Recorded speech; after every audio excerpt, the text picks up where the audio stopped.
14 அணைகளை கட்டி கொடுத்தார். 1-2 அணை கிடையாது, 14 அணை. கிருஷ்ணகிரி அணையை கட்டி கொடுத்தவர் பெருந்தலைவர் காமராஜர்.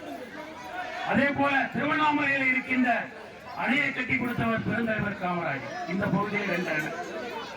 குடியாத்தம் வேலூர் பக்கத்தில் குடியாத்தத்தில் தண்ணி வசதியை செய்து கொடுத்தவர் பெருந்தலைவர் காமராஜர். இது இந்த பகுதியில நான் சொல்றேன். அதே போல சென்னையில் எடுத்துக்கிட்டீங்கன்னா அம்பத்தூர் இண்டஸ்ட்ரியல் எஸ்டேட்டை உருவாக்கி கொடுத்தவர் பெருந்தலைவர் காமராஜர். அதே போல கிண்டி எஸ்டேட், அதாவது தொழிற்சாலையை உருவாக்கி கொடுத்தவர் பெருந்தலைவர் காமராஜர். பெட்ரோலிய தொழிற்சாலை சென்னையில் இருக்கிற MRN பெட்ரோலிய தொழிற்சாலையை உருவாக்கி கொடுத்தவர் பெருந்தலைவர் காமராஜர். அது மட்டும் இல்லைங்க, கிட்டத்தட்ட 175 ஆலைகள் அவருடைய காலத்தில் உருவாக்கி கொடுத்தவர் பெருந்தலைவர் காமராஜர். விருதுநகரில் இருக்கிற ராம்கோ சிமெண்ட் ஃபேக்டரியை உருவாக்கி கொடுத்தவர் பெருந்தலைவர் காமராஜர். மதுரையில் இருக்கிற TVS நிறுவனத்தை உருவாக்கி கொடுத்தவர் பெருந்தலைவர் காமராஜர். இது நம்ம தமிழ்நாட்டில் அணைகளை மட்டும் கட்டினார் அப்படிங்கிறது இல்லை. அது மட்டும் இல்ல, கிட்டத்தட்ட 24,000 பள்ளிக்கூடங்களை திறந்தவர் பெருந்தலைவர் காமராஜர். 6,000 உயர்நிலை பள்ளிகள், கிட்டத்தட்ட 3 கிலோமீட்டருக்கு ஒரு பள்ளிக்கூடம் இருக்குங்கிறதுல உறுதியாக இருந்தவர் பெருந்தலைவர் காமராஜர். அன்னைக்கு அவ்வளவு வசதி கிடையாது. நம்ம தமிழ்நாட்டினுடைய வருமானம் அன்னைக்கெல்லாம் நினைச்சீங்கன்னா ரொம்ப ஆச்சரியப்படுவீங்க. ரொம்ப சொற்ப வருமானம். அவர் முதலமைச்சராக இருக்கிற தமிழகத்தினுடைய வருமானம் 3 கோடி. இன்றைக்கு 3 லட்சம் கோடி. தமிழகத்தினுடைய வருமானம் 3 லட்சம் கோடி. இன்னைக்கு ஒரு அணையை கட்ட சொல்லுங்க. இன்னைக்கு எல்லாரும் ஓட்டு போடுறீங்க, ஒரு அணையை கட்ட சொல்லுங்களா பார்ப்போம். இதே வீணாபுர கிழவரப்பள்ளி அணை, ஏன் சொல்ல தப்பா நினைச்சுக்கிடுவாரு. 9 வருஷம் கட்டலாம். கிழவரப்பள்ளி அணை கட்டுறதுக்கு எடுத்துக்கொண்ட காலங்கள் 9 வருடங்கள்.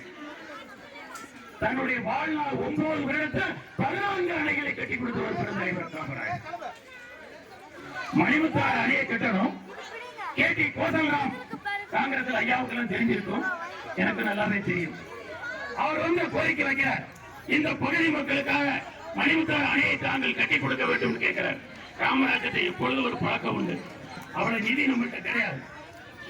பொதுமக்கள் பங்காக 1 கோடி ரூபாயை நீ வாங்கி கொடு, மீதி பணத்தை நான் அரசாங்கத்திலிருந்து போட்டு கட்டி கொடுக்கிறேன் அப்படின்றார். KT கோசல்ராம் அவர்கள் ஒரு சேலஞ்சா எடுத்துக்கிட்டு அந்த பகுதியில் இருக்க மக்கள்கிட்ட எல்லாத்தையும் கலெக்ஷன் பண்ணி 1 கோடி ரூபாயை கொண்டு கொடுக்கிறார். பெருந்தலைவர் அந்த காமராஜர் அந்த படத்தோட அரசாங்க நிதியில மணிமுத்தாறு அணையை கட்டி கொடுத்தவர் பெருந்தலைவர் காமராஜர். பவானி, கீழ் பவானி, மேல் பவானி, அமராவதி போன்ற அணைகளை கட்டி கொடுத்தவர் பெருந்தலைவர் காமராஜர். குழந்தைகளை நிறுத்துகிறார். 1962 இந்தியா சீனாவுக்கு மிகப்பெரிய போர் நடக்குது. இன்றைக்கு இருக்கிற இந்தியா அன்னைக்கு இல்ல. இன்னைக்கு நம்ம சந்திர மண்டலத்தில இருந்து செவ்வாய் கிரகத்து வரைக்கும் ராக்கெட் விடுறோம். நம்ம இன்னைக்கு எங்கேயோ இருக்க உலகத்துல இன்னைக்கு அமெரிக்காவுக்கே தப்பு கொடுக்கிற நாடா இன்னைக்கு இந்தியா வளர்ந்துருக்கு. அன்னைக்கு அந்த அளவுக்கு நம்மகிட்ட பொருளாதார வசதி இல்லை. எல்லா ஆயுதங்களும் இன்னைக்கு அமெரிக்காவில இருந்தா வாங்கிட்டு இருந்தோம். அதை விட்டா ரஷ்யாவில இருந்து வாங்கிட்டு இருந்தோம். அப்ப ஆயுதங்களை கொடுக்கவில்லை. படைத்தளபதி திட்டார், எனக்கு ஆயுதம் இல்லை, நான் எப்படி அவ்வளவு பெரிய நாட்டை எடுத்து போராட முடியும், சண்டை போட முடியும், ஆயுதங்களை கொடுக்க கேட்கிறார். ஆயுதங்களுக்காக அமெரிக்காவில் பேசுறாரு, நேரு அவர்கள் பேசுறாரு. அமெரிக்காவில் ஆயுதத்தை கொடுத்தாலும் ஒரு வங்கி கேரண்டி கொடுக்கணும், அப்பதான் ஆயுதத்தை கொடுக்க முடியுங்க. நேருவால ஒன்றும் பண்ண முடியல, என்ன செய்யறதே தெரியல, போராடிக்கிறார் பெருந்தலைவருக்கு. அப்பா காமராஜர், என்னால முடியலப்பா, தாங்க முடியல, ஒரு போராடி எனக்கு ஆயுதம் வேணுங்க, இங்க கேட்டா வங்கி கேரண்டிங்கிறான், எனக்கு என்ன பண்றதுன்னு தெரியல, ஏதாவது ஒரு ஆலோசனை இருந்தா சொல்லுங்க. காமராஜர் சொன்னார், சின்ன ஐடியா தான் சொன்னார், அமெரிக்காவுடைய பெரிய நிறுவனங்கள் இந்தியாவில் ஏதாவது இருக்கா பாரு அப்படின்னார். இருக்கு, அமெரிக்கன் வங்கி இருக்குன்னார். அதை 3 லெட்டர் கொடுத்தனர். பெருந்தலைவர் காமராஜர் சொன்ன வார்த்தை, அதை 3 லெட்டர் கொடுத்தனர். என்னப்பா இப்படி சொல்ற, இவ்வளவு பெரிய நான் சொல்றேன், முடிவு லெட்டர் கொடுங்க, உடனே லெட்டர் நேரு கையெழுத்து போட்டு அமெரிக்கன் வங்கிக்கு லெட்டர் போகுது. என்னடா சொன்னா, இந்த மாதிரி எனக்கு ஒரு வங்கி கேரண்டி கொடுத்தாங்க, யுத்தத்தின் அடிப்படையில நீங்க யாரும் கொடுக்கல, அதனால உங்க வங்கியை நாங்க மூடணும்னு சொன்னாங்க. அலறி அடிச்சுட்டான், வேண்டாம்பா வேண்டாம்பா, நானே வங்கி கேரண்டி கொடுக்கிறேன்னு சொன்னா. அதுக்கப்புறம் ஆயுதத்தை வாங்கி கொடுத்தவர் பெருந்தலைவர் காமராஜர். இதெல்லாம் நம்ம குழந்தைகளுக்கு சொல்லி கொடுக்கணும். இன்றைக்கு இருக்கிற தலைவர்களுக்கும் ஒரு உன்னதமான தலைவர், அவர் அவருடைய ஜாதி அடிப்படையில் அவரை நம்ம கொண்டு வர முடியாது. இந்த நாட்டுக்காகவும் இந்த மண்ணுக்காகவும் ஒரு கிராமத்துக்கு போவாரு. அந்த கிராமத்தை ஒரு வசதியான பெரியவருக்கு பல ஆயிரம் ஏக்கர் நிலம் இருக்கும்.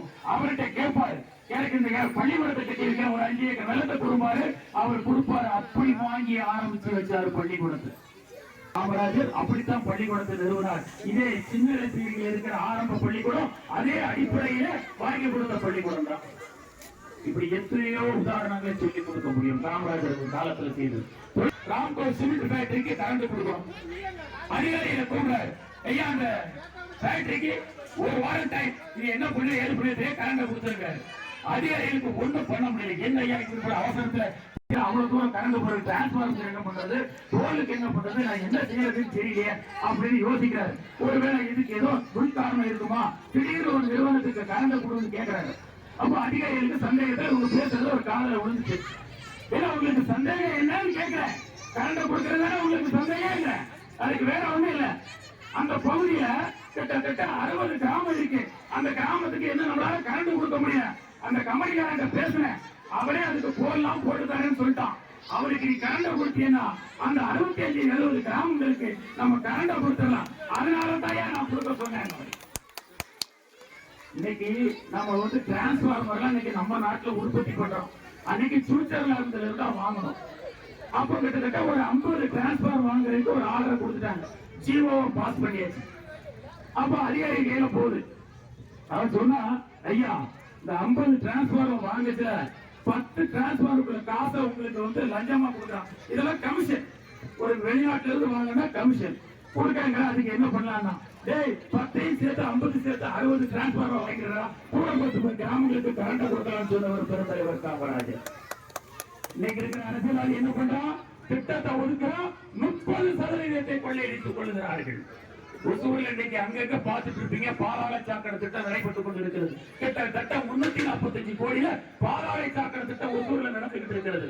இதுல பஸ்ல பேமெண்ட் ஒதுக்கிட்டு 30 கோடி ரூபாயை எடுத்து வாயில போட்டுடலாம். பெருந்தலைவர் என்ன பண்ணாரு, கொடுத்த காசு கூட வாங்கி டிரான்ஸ்பார் வாங்கி பொதுமக்கள் சேவை செய்தார். அந்த காலத்துல கஸ்தூரி ரங்கன் ஒருத்தர் இருந்தார், ஐயர். இவர் எல்லா வீட்டுக்கும் போவார். பேசுறதுல எல்லாம் கொஞ்சம் கொஞ்சம் தொகையை நம்ம பொதுமக்கள் கொடுப்பாங்க. அதெல்லாம் வாங்கி வாங்கி அவர்கிட்ட கொடுப்பாரு. வாங்கி வாங்கி அவர்கிட்ட கொடுத்துட்டே இருந்தார்.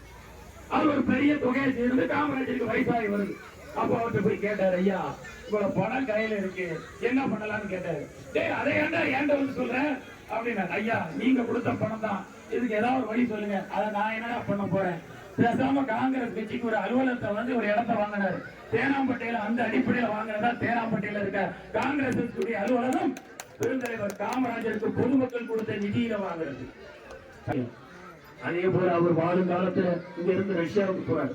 பெருந்தலைவர் காமராஜர் ரஷ்யாவுக்கு போறார். ரஷ்யா நம்ம நாடு மாதிரி கிடையாது, எங்க மாதிரி கிடையாது. மைனஸ்ல இருக்கும், -20 டிகிரி 30 டிகிரி இருக்கும்.